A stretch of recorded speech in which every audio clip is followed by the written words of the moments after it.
New York Islanders forward Brock Nelson is preparing for the Four Nations tournament and for his future. We've got that, plus the latest updates on Cole Eiserman and a lot more coming up on today's Locked On Islanders podcast.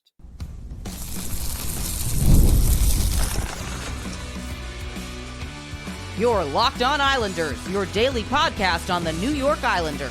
Part of the Locked On Podcast Network, your team every day. Welcome, everybody, to the Wednesday edition of the Locked On Islanders podcast, part of the Locked On Podcast Network, your team every day. I want to thank everyone who makes Locked On Islanders your first listen every day. Don't forget to subscribe on YouTube or wherever it is you listen to podcasts so you get new episodes as soon as they drop. I'm Gil Martin. I've been covering the New York Islanders for almost 2 decades, and I wrote the book Ice Wars on the history of the Islanders' rivalry with the New York Rangers. Great to have you with us to talk a little Islanders hockey. And yeah, the Islanders are not playing right now as the entire NHL is on the Four Nations break. But Brock Nelson will be representing Team USA. And, he did say a few words, and we learned a little bit more about who he'll be playing with.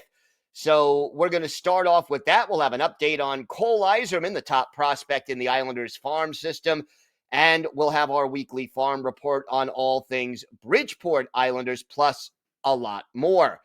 So Brock Nelson is the only Islanders player who is available right now, who's playing this week. And he will be on Team USA, who starts action on Thursday in the Four Nations tournament. Now, I'm kind of curious as to how much attention Islander fans are giving this Four Nations tournament. Is this must-see TV for you? Are you excited by it, curious about it, or indifferent toward it? Obviously, regardless of how you feel, we all have to hope that Brock Nelson does not get injured during this tournament, whether the Islanders are going to keep him, trade him, re-sign him, whatever the case may be. You certainly can't afford an injury. So Nelson is preparing for the Four Nations tournament, and we now know that he's on the fourth line for Team USA in practice. Vincent Trocheck is the center, and then you have Brock Nelson on the left side, and then 2 players alternating on the right, Dylan Larkin and Chris Kreider. If Kreider gets the spot, you've got all New York area players on that fourth line, but expect Brock Nelson to have a checking role, a fourth line role for Team USA when all is said and done. Now, the first game for Team USA, Thursday night against Finland. It will be on ESPN in the United States, Sportsnet up in Canada.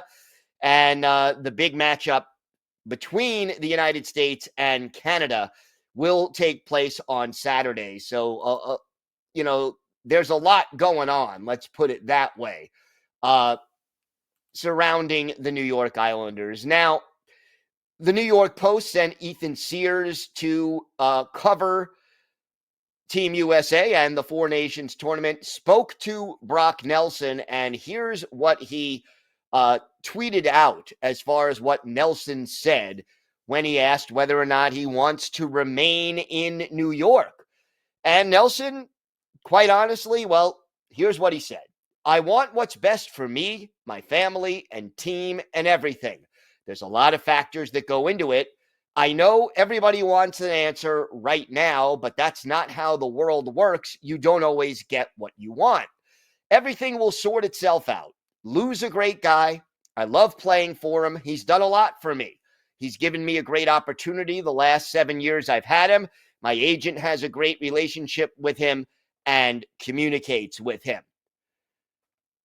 Again, we still do not know what's going to happen, and Brock Nelson answering the question in a very diplomatic way, basically telling us, be patient, wait and see. I'm going to figure out what's best for me and my family.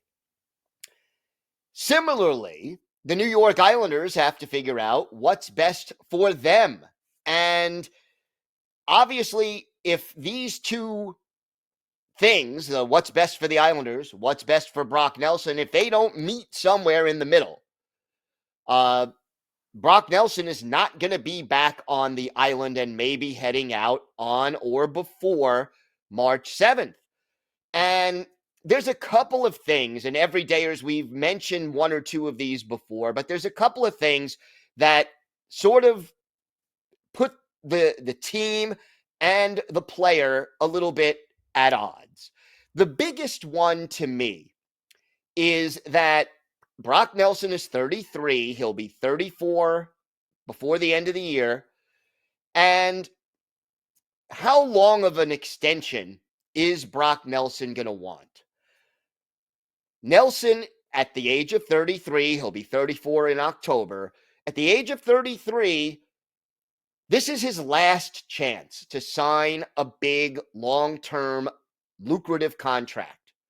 After this, even if he signs a short, like 3-year deal, so he'll be 36 going on 37 at the end of that deal. This is the last chance that Brock Nelson has to sign I'm not going to say top of market because he's not Connor McDavid, okay?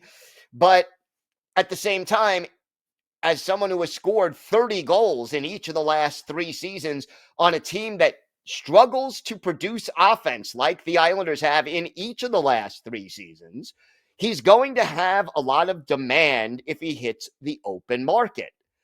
And if you're Brock Nelson, and this is your last shot at a big, $7 million, $6-7 million a year or more, depending on how it all plays out and whether there's a bidding war. But to make that kind of money and to make it for 3, 4, 5 years, that opens up, that's a life-changing amount of money for most people. If you're telling me that you can make $35 million in the next 5 years, that's going to do a lot for me and my family. And after that, your earnings potential will be significantly less. So while Brock Nelson may be willing to give the Islanders some kind of hometown discount because he's happy here, he mentioned in the quote, hey, my agent gets along well with Lou. I respect Lou. I like, being an Islander, all that stuff. Great. But this being his last chance, it would be foolish financially for Brock Nelson to take a 2 or 3 year deal. And to flip the script, it would not make sense for the Islanders to sign Brock Nelson for more than a 2 or 3 year deal.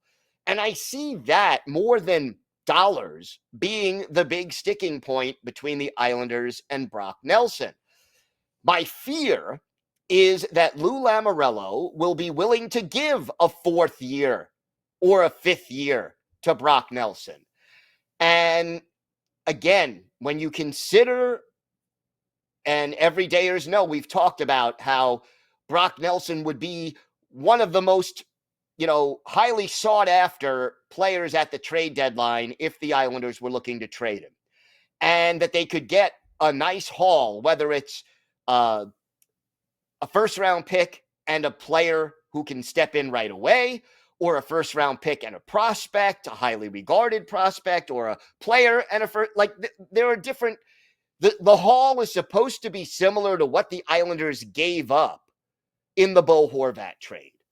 So if the Islanders, and it also, takes the cap hit of $6 million from Brock Nelson off the Islanders' books next year, which allows them to go out and add another player, a pretty good player. Or they could even trade him and then re-sign him over the summer if he hits the open market, because there's no guarantee that Brock Nelson is going to sign with whatever team you trade him to. So I think it remains in the Islanders' best interests not to sign Brock Nelson to an extension unless Nelson is willing to do 3 years at $5.5, $6 million a year. And I think he can get a lot more money and longer term hitting the open market. Again, maybe Brock Nelson bends a little bit on the money. Maybe Lou Lamoriello bends a little bit on the term. I could still see this team bringing back Brock, but I'm concerned that it's not the best thing for the long-term health of the franchise. And look, we've talked, everydayers know, we've said how many times this team needs to get younger, faster, and more skilled. And we've talked about that this franchise for the last 3 years, this is the 4th year, remains stuck in the so-called muddy middle. Well, to get out of the muddy middle, you got to change the roster. And this trade deadline going into the offseason, you've got Brock Nelson, you've got Kyle Palmieri on expiring contracts. You've got a potential RFA in Noah Dobson, and then you've got Anders Lee and JG Pageau with 1 more year left on their contracts after this year. I'm not saying you trade all of them, but I'm saying I'm fielding, if I'm the general manager of the New York Islanders, I'm fielding offers in the trade market for all of them. And if somebody blows me away, depending on the offer, I may be willing to pull the trigger on a deal. But this next 6 to 8 months is a huge opportunity for the New York Islanders to retool without having to blow the whole thing up and rebuild. What happens with Brock Nelson is going to be sort of the linchpin, and it's going to be very interesting to see how Brock Nelson, his agent, and Lou Lamoriello handle this situation. And Islanders Nation, Islander fans everywhere are going to be watching very carefully. All right, we have got more to get to on today's show. We have an update on Cole Eiserman, the top prospect in the New York Islanders organization. He remains, he was in the Beanpot Tournament. We're going to talk about that.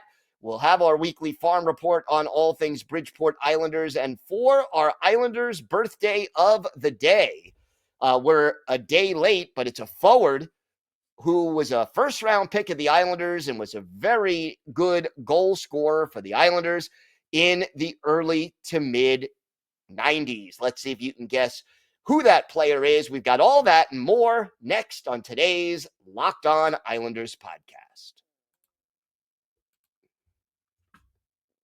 Today's episode is brought to you by Factor. Looking to optimize your nutrition this year? Factor makes eating well easy with chef-prepared, dietitian-approved meals that are fresh, never frozen, and ready to heat and eat in just 2 minutes. With 40 options across 8 dietary preferences every week, you can customize your meals to fit your lifestyle, whether it's Calorie Smart, Protein Plus, or Keto. Plus, Factor even offers wholesome smoothies, breakfast, and grab-and-go snacks that keep you fueled all day long. I love how Factor takes the stress out of meal planning.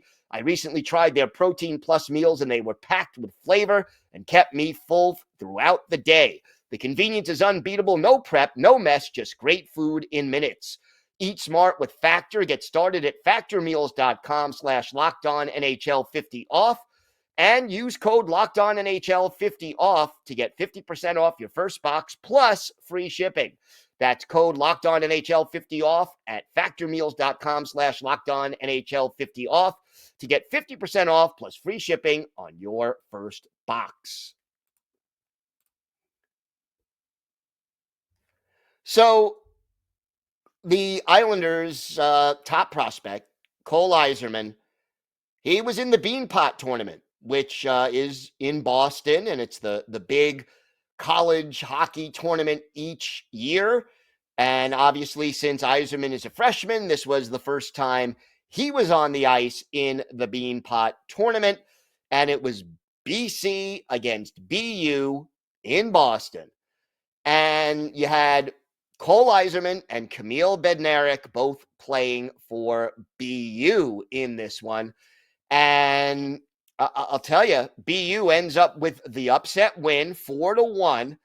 And Cole Eiserman, if you haven't checked it out, definitely check out the goal he scored with about 6 minutes to go. It was the clincher. It gave his team a 3-1 lead in a game that they ended up winning by a score of 4-1. And Eiserman right now, he's played 26 games in his freshman year, 16 goals and 24 points in 26 games. 8 of those 24 points have come with the man advantage. And he just, again, really has been playing really, really well at the college hockey level. Now, the concern, obviously, about Eiserman is not his ability to shoot and score. It's what he does when he's not shooting the puck and scoring. Does he come back and play defense? Is he aware? Does he play a 200-foot game? Does he pick up his man? Does he set up his teammates well? All of these things are, does he go to the net? These are the things we need to see from Cole Eiserman in order to have him get ready to play in the National Hockey League. Now, Kamil Bednarik had an assist in the game, and, he has been a really good checking forward for his team. Now, remember, the coach at BU is Jay Pandolfo, the former Devil and former Islander. And, he had an assist on the game-winning goal and won 14 out of 20 faceoffs. So, again, that's an Islander thing, right? Islanders leading the league right now in faceoff percentage. He's played 27 games. He has only 1 goal and 14 points while playing in a bottom 6 role. So, again, we're seeing some pretty solid play from this duo. Now, as far as Cole Eiserman is concerned, The Athletic just released their list of the top 100 drafted NHL prospects. And, well, there was exactly one New York Islander on it, and that was Cole Eiserman. So, out of 100, you would expect each team to have, most teams would have 3 if, all things were equal. But that's not how it worked. The Islanders have 1, Cole Eiserman. He ranked 18th on this list. And, here's part of what was said.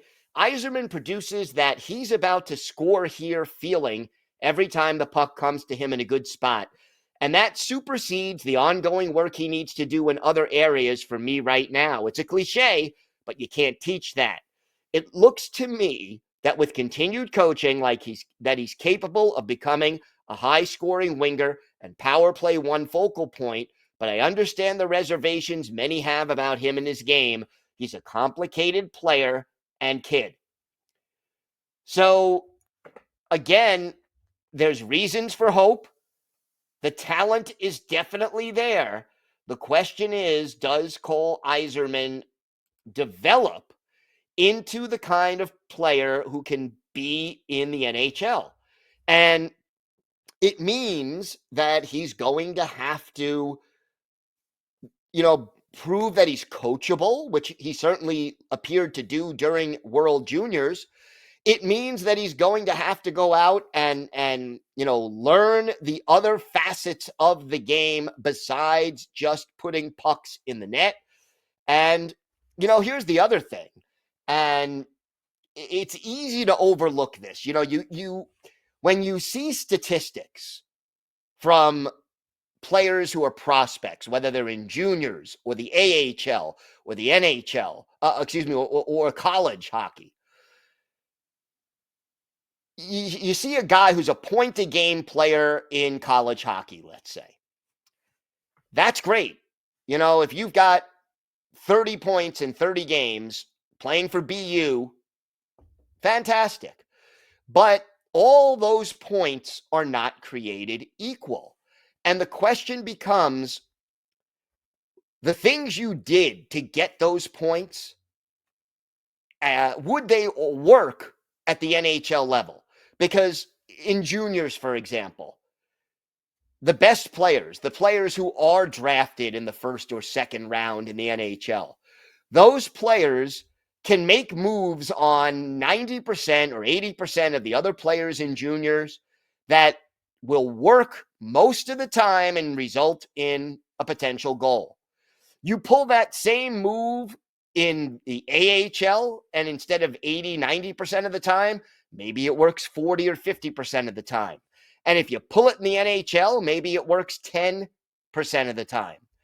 You need to have other moves. You need to be able to adjust to the speed and the size and the skill of players at the next level.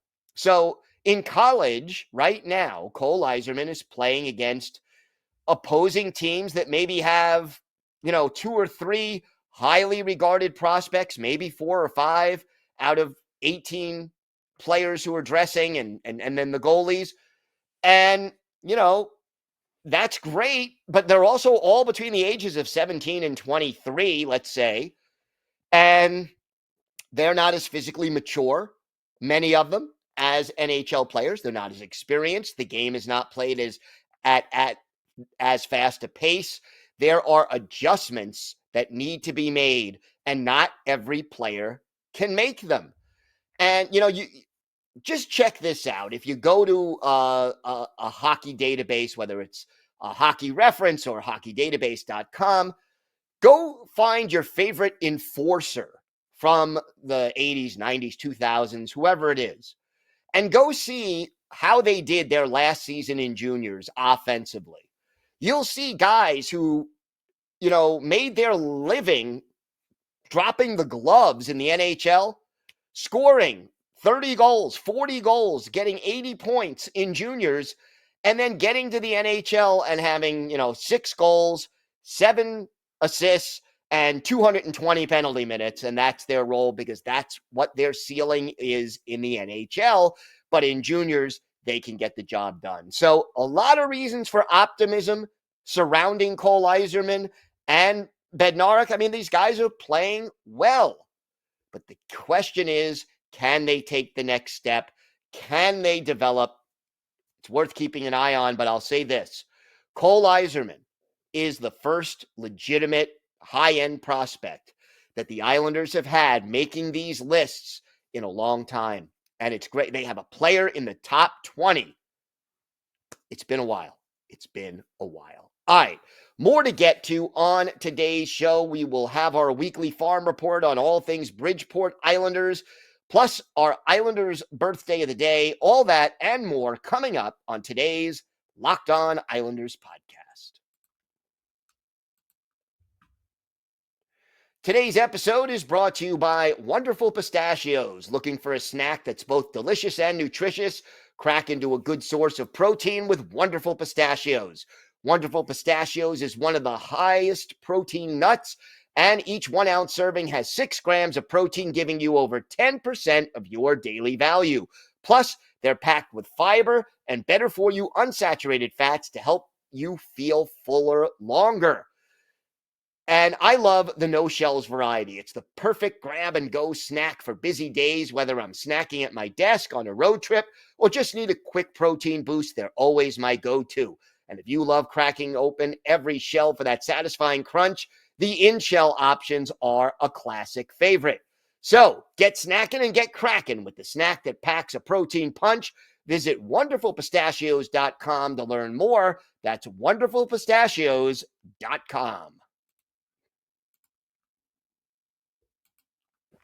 Thank you for making Locked On Islanders your first listen today. For your second listen, find Locked On Fantasy Hockey. Become a fantasy hockey expert and get the edge over your league mates with daily tips from our hosts, Steele and Flip. Find Locked On Fantasy Hockey on YouTube or wherever you listen to podcasts. It's part of the Locked On Podcast Network, your team every day.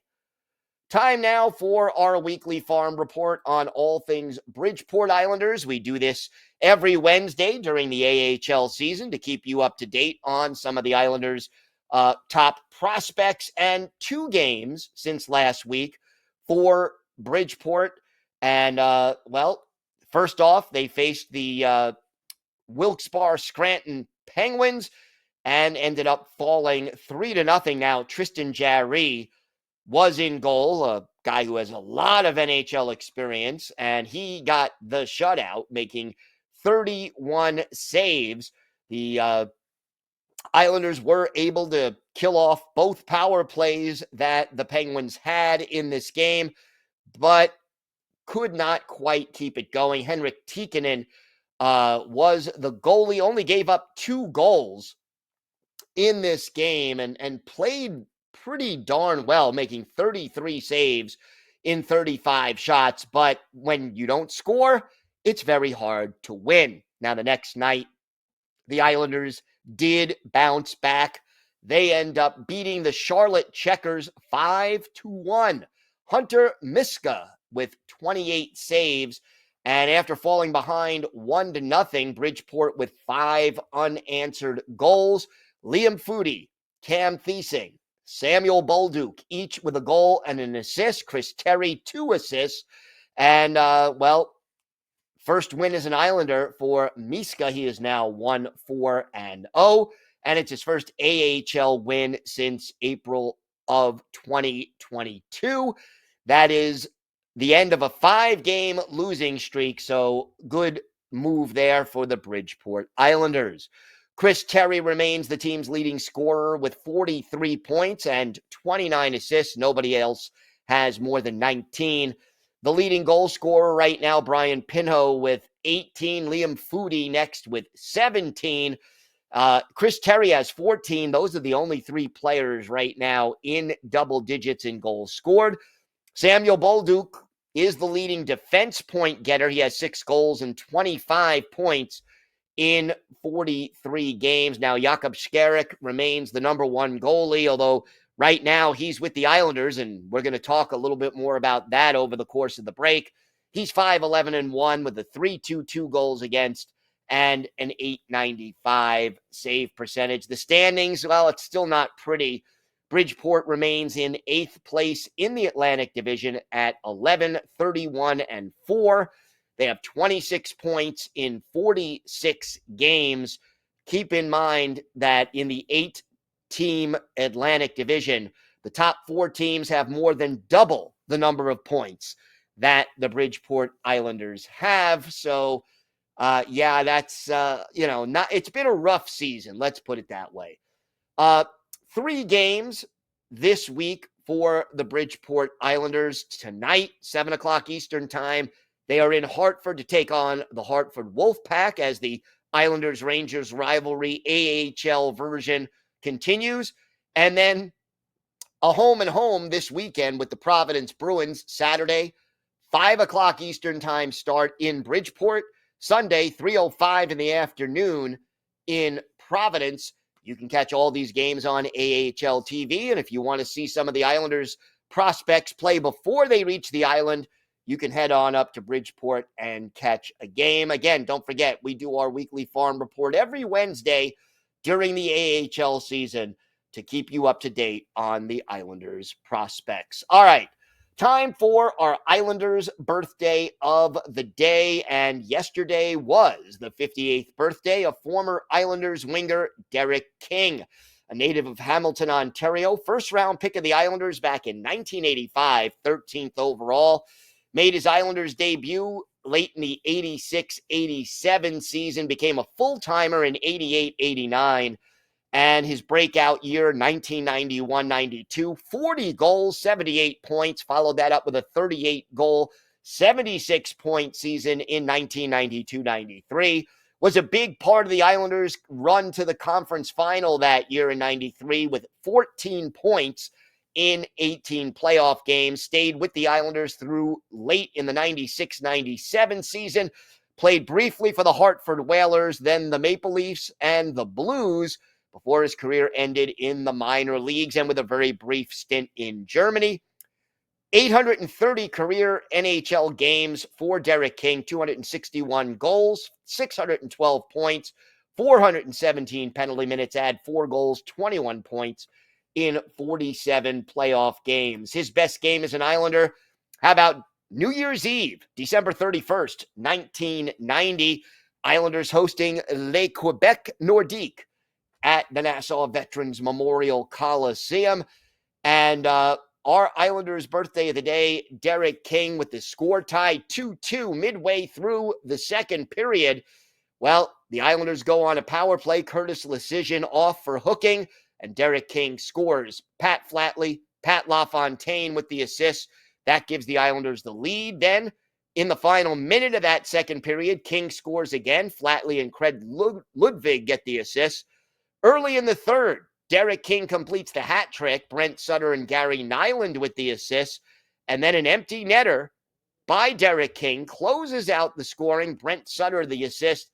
Islanders beat the Nordiques and Ron Tugnut, their goalie, by a score of 6-3. Glenn Healy, the Islanders goalie, 27 saves. But for Derek King, 4 goals. He was a +3. He netted the game winner, and he scored on all 4 shots he took. So Derek King is our Islanders' birthday of the day.